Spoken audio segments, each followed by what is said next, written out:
বাংলাদেশ প্রসঙ্গে আসবে এবার, কারণ বাংলাদেশের সামনে রয়েছে নির্বাচন। তার আগে এবার আওয়ামী লীগকে রাজনীতির ময়দানে ফেরাতে আন্তর্জাতিক চাপ বাড়ছে। ইউনূসের উপর রয়েছে প্রবল চাপ। পাক জঙ্গিদের নিয়ন্ত্রণের দাবি এখন ভারতের। বাংলাদেশের রাজনীতিতে শীঘ্রই স্বমহিমায় ফিরতে চলেছে আওয়ামী লীগ। দেশ বিদেশের রাজনৈতিক বিশ্লেষকদের এখন এমনই মন্তব্য, এবং সাম্প্রতিক বিভিন্ন বিষয় নিয়ে ইউনূসের উপর চাপ বাড়িয়েছে ভারত সরকার। দুদেশের গোয়েন্দা সংস্থার বৈঠকের পর আওয়ামী লীগকে নিয়ে বাড়ছে মানুষের প্রত্যাশা। তবে এই বিষয়ে কি বলেছেন বাংলাদেশের বংশধর অর্থাৎ আমেরিকার একজন রাজনৈতিক বিশ্লেষক? আসুন শুনি। আপনারা জানেন, কমনওয়েলথের মহাসচিব শার্লি বচওয়ে এখন ঢাকায়। কদিন আগে দিল্লিতে যে মিটিং হয়েছে অজিত দোভাল এবং বাংলাদেশের খলিলুর রহমানের সাথে, সেই মিটিং এর পর আপনারা জানেন এই সরকারকে তারা জঙ্গি দলগুলোর তালিকা দিয়ে দিয়েছে। বাংলাদেশে এই মুহূর্তে ৪২টা পাকিস্তানি জঙ্গি দল আছে এবং আইএসআই এর ৭৭ জন ব্যক্তি গত ১৫ মাসে ২০০ বার বাংলাদেশ ভিজিট করেছে। এসব নিয়ে বাংলাদেশে যে জঙ্গিপনার যে উত্থান, সে বিষয়গুলোর উপরে বাংলাদেশ সরকারকে তারা ৩০শে নভেম্বর পর্যন্ত সময় বেঁধে দিয়েছে। এর ভিতরে জঙ্গি ঘাঁটিগুলো উৎখাত এবং জঙ্গিদেরকে গ্রেফতার এবং দমনের বিষয়। দ্বিতীয় কন্ডিশন দিয়েছে যে আওয়ামী লীগ সহ সকল দলের অংশগ্রহণে নির্বাচন হতে হবে, কারণ বাংলাদেশে ভারত, আমেরিকা সহ বিভিন্ন দেশের ইনভেস্টমেন্ট আছে, সেগুলোকে আর বিপজ্জনক অবস্থায় রাখা যাবে না। দেশে শান্তির শৃঙ্খলা ফিরে আসলে ব্যবসায়িক ভাবে তারা দাঁড়াতে পারবে। তো এগুলোর পাশাপাশি এখন দাঁড়িয়েছে যে আপনার এই যে বাংলাদেশে যে পরিস্থিতি চলছে, এই পরিস্থিতিতে ভারত এবং আমেরিকা শীঘ্রই একটা মিটিং করবেন দিল্লিতে, এবং সেই ৩ দেশের সরকারের প্রতিনিধিরা থাকবে, বাংলাদেশ, ভারত এবং আমেরিকা।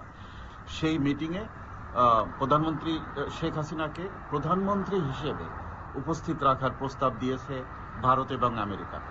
এইটা আমরা জানতে পারবো শীঘ্রই যে এই মিটিং এর ফলাফল কি। আর আমাদের দল আওয়ামী লীগের পক্ষ থেকে শীঘ্রই আগামী ২-৩ দিনের মধ্যে নতুন কর্মসূচি আসছে, এবং সেই কর্মসূচি আমাদেরকে শক্তভাবে পালন করতে হবে। আমরা যতটুকু বুঝতে পারছি, তা যদি সত্যি হয়, এই নভেম্বরেই একটি বড় ধরনের কর্মসূচির ডাক আসছে। ডিসেম্বরের প্রথম সপ্তাহের মধ্যে বাংলাদেশের সরকার পরিবর্তন হবে এবং ডিসেম্বরের ৯ তারিখ থেকে ১৪ তারিখের মধ্যে প্রধানমন্ত্রী শেখ হাসিনা বাংলাদেশে ফিরতে পারেন বলে কথা হচ্ছে। না ফিরলেও সেরকম পরিস্থিতি তৈরি হবে, এবং ১৬ই ডিসেম্বরে আমাদের নেতাকর্মীরা কিন্তু একটি সুন্দর পরিবেশে মহান বিজয় দিবস পালন করতে পারবেন।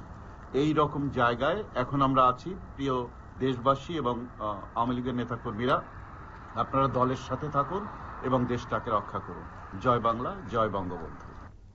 রাজনৈতিক বিশ্লেষকের বক্তব্য আপনারা শুনলেন, এবং তিনি জানিয়েছেন যে আগামী ডিসেম্বরের প্রথম সপ্তাহে একদিকে ইউনূস সরকারের পতন হবে, অন্যদিকে ৯ থেকে ১৪ তারিখের মধ্যে বাংলাদেশের প্রাক্তন প্রধানমন্ত্রী শেখ হাসিনা ফিরতে পারেন, একটা ইঙ্গিত তিনি দিয়েছেন। তবে এই প্রসঙ্গে যাব বিস্তারিত। আমাদের সঙ্গে যুক্ত হয়েছে প্রতিনিধি শেখ মনিরুল। মনিরুল, কি বলবে?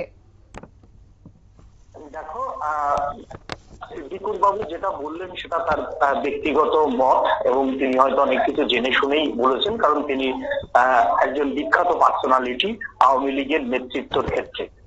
সেই জায়গাতে বলতে পারি যে বিশ্ব যে নেতারা, তারা কিন্তু এখন ইউনূসের উপর চাপ বাড়াতে শুরু করেছে। একটা যদি তিনি যেটা কথা বললেন যে ডিসেম্বরের মধ্যে একটা সেই রকম পরিস্থিতি তৈরি হতে পারে, যেটা শোনা যাচ্ছে যে বিশ্বের ২ শক্তিশালী দেশ এই মুহূর্তে আওয়ামী লীগকে রাজনীতিতে ফেরাতে তারা বিভিন্ন ভাবে ইউনূসের উপর চাপ তৈরি করছেন, একথা সত্য। তবে কোন দুটি দেশ সেটা আমি এই মুহূর্তে বলছি না। এবং এশিয়ার যারা শক্তিধর দেশগুলি, তারাও চাইছে যে বাংলাদেশের স্থিতাবস্থা ফিরুক, এবং আওয়ামী লীগকে বাদ দিয়ে কোনো মুহূর্তেই নির্বাচন সম্ভব নয়। সেটা তোমার হচ্ছে এশিয়ার যে বৃহত্তর যে শক্তিশালী দেশগুলি রয়েছে, তারা কিন্তু এই বাস্তবতাটা বোঝে। ৫০% মানুষকে বাদ রেখে কোনো দেশের নির্বাচন হতে পারে না। আর ফেব্রুয়ারি মাসে নির্বাচন হবে না, এটা একেবারে ধরে দেওয়াই যায়। কারণ নির্বাচন হতে গেলে যে যে প্রক্রিয়াকরণগুলো করা দরকার ছিল, তাদের বাংলাদেশের নির্বাচন কমিশনের, তারা এখনো শুরুই করতে পারেনি। তারা মাঝে মধ্যেই তাদের পুলিশ সুপার থেকে অন্যান্য যে যারা নির্বাচনে অংশগ্রহণ করে তাদের একটা ট্রেনিং করাচ্ছে, ট্রেনিং করে নির্বাচনের একটা ধোঁয়া তারা বাংলাদেশে তুলছে। কিন্তু নির্বাচনে যেতে গেলে যে সমস্ত প্রস্তুতি নেওয়া দরকার সেটা এখনো পর্যন্ত শেষ হয়নি, শুরুই হয়নি। ইউনূস সরকার শুধুমাত্র নির্বাচনের ধোঁয়া তুলে কার্যত একটা বাংলাদেশের জনগণকে একটা ললিপপ দেখানোর চেষ্টা করছে। কারণ ইউনূস ভালোই জানে যে আওয়ামী লীগকে ছাড়া যদি নির্বাচনে যায় তাহলে যে সমস্ত কান্ট্রিগুলো মানবে না তারা আগামী দিনে এই সরকারটাকে ডিপ্লোম্যাটিক পদ্ধতিতে তারা অবৈধ সরকার হিসাবে আখ্যা দিতে পারে। সেই ক্ষেত্রে ইউনূস সরকারের উপর বিভিন্ন নিষেধাজ্ঞা কিন্তু চেপে আসবে, সেটা অর্থনৈতিক নিষেধাজ্ঞা এবং ডিপ্লোম্যাটিক নিষেধাজ্ঞা। তার জন্য ইউনূস সরকার একটা সুকৌশলে তারা এই নির্বাচনের দোয়া দিচ্ছে এবং অন্যভাবে আওয়ামী লীগের নেতা কর্মীরা যাতে মনোবল আরো ভাঙে, তাদের গণহারে গ্রেপ্তার এবং তাদেরকে হত্যা, গুম, চাঁদাবাজি এইগুলো মূলত চালাচ্ছে। সিদ্দিকুর বাবু যেটা বললেন যে দুটো চারটে দেশ তারা চেষ্টা করছে, কমনওয়েলথের যারা কর্তারা তারা এই মুহূর্তে বাংলাদেশে তারাও চাইছে যে আওয়ামী লীগকে নিয়েই বা আওয়ামী লীগকে রাজনৈতিক ভাবে ফিরিয়েই নির্বাচন করাতে। তার জন্যই কিন্তু কমনওয়েলথ গেমসের যারা মার্জনা করবেন, কমনওয়েলথের যারা তোমার হচ্ছে কর্তারা তারা এই মুহূর্তে বাংলাদেশে। দেখো আমাদের যে মহাদেশ সেই মহাদেশে কিন্তু কমনওয়েলথের একটা কিন্তু বড় ভূমিকা থাকে, আর এই ভূমিকাটা কিন্তু একেবারেই ছোট নয়। সেই ক্ষেত্রে যদি মানে এই কমনওয়েলথ যারা সদস্যরা রয়েছে সেখানে যদি তাদের কথা অস্বীকার করে তাহলে ইউনূসের প্রতি কিন্তু আরো প্রেসার বাড়বে। সেই ক্ষেত্রে এশিয়া মহাদেশ এবং ইউরোপের বেশ কয়েকটি দেশে নিষেধাজ্ঞার কবলে পড়বে, সেটা ইউনূস ভালো বোঝে। তাই ইউনূস চাইছে যে বিষয়টাতে একটা সমাধান সূত্র বার করতে ইউনূস নিজেও চাইছেন।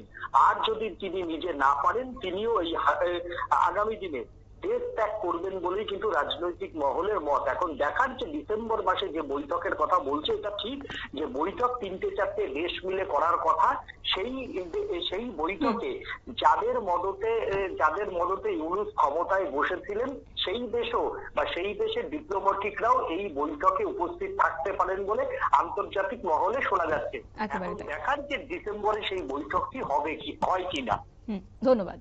অর্থাৎ বাংলাদেশে চলমান রাজনৈতিক অস্থিরতার মধ্যেই নতুন করে আন্তর্জাতিক চাপ বাড়ছে, বিশেষ করে ক্ষমতাচ্যুত আওয়ামী লীগকে আবারও রাজনীতির ময়দানে ফেরাতে এবার চাপ বাড়ছে ইউনূসের উপর, এবং সেই জায়গা থেকে সামনে রয়েছে নির্বাচন। তার আগে নভেম্বর মাসে আওয়ামী লীগ একটা বড় কর্মসূচি হাতে নিতে পারে বলেও কিন্তু সূত্রের খবর। নিয়ে নিচ্ছি